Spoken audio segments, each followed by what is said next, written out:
Hello everyone, আজকে ছিল রোববার। রোববারের ভিডিও ছিল আমার, এডিট করতে খুব একটা দেরি হয়েছে। আমি আজকে এডিট করলাম, তাই তোমাদের সাথে শেয়ার করতেছি রোববারের ভিডিওটা। তো রোববারের দুপুরের নিমন্ত্রণ ছিল বড় কাকাদের ঘরে, আমাদের সবার, আমার দিদির, ভাগ্নার, ভাইয়ের, বাবার আর পাশের বাড়ি একটা ছেলের বড়।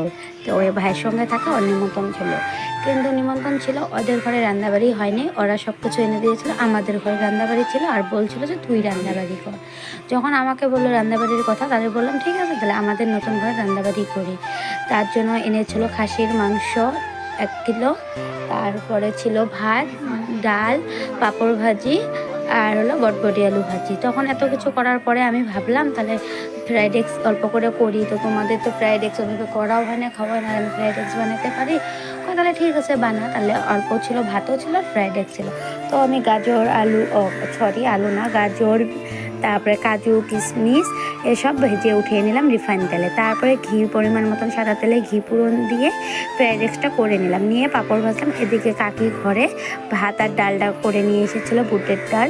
তো রাত্রেবেলা আবার পুরি হবে জন্য কাকি এখনই বুটের ডাল করে রেখেছিলো। তো ভাগনা আমার কাকির কাছে খেতে চেয়েছিলো মাংস আর পুরি। তো বললো দুপুরে ফ্রাইড রাইস আর ভাত খা, রাত্রে মাংস থাকবে, বুটের ডাল থাকবে, সেটা দিয়ে রাত্রে পুরি হবে। তো আজকে 2 বেলায় কাকিদের ঘরের খাওয়ার নিমন্ত্রণ। যাই হোক, তারপরে ফ্রাইড রাইস মাংসটা করা হয়ে গেল। তারপরে সবাই মিলে ভাবলাম তো চলো অনেক দিন পরে কলার পাতায় খাওয়া যাক। সবসময় তো বাড়িতে থালে খাই বা দোকানের থেকে কিনা পাতায় খাই, তো আজ কলার পাতায় খেলে কেমন হয়। তা আমার কথা শুনে সবাই রাজি হয়ে গেল। তো এদিকে রান্না কমপ্লিট হয়েছে। তারপরে বড় কলার পাতা কেটে এনে ধুয়ে নিল।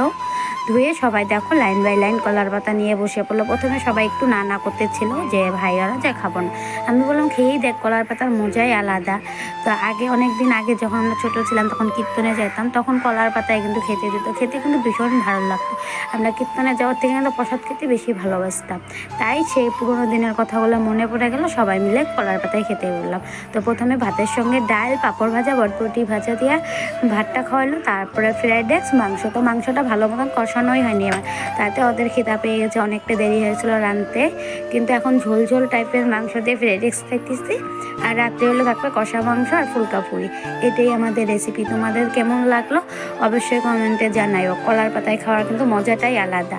তোমরা কে কে কলার পাতায় খেতে ভালোবাসো অবশ্যই কমেন্টে জানাইও। তো বাই।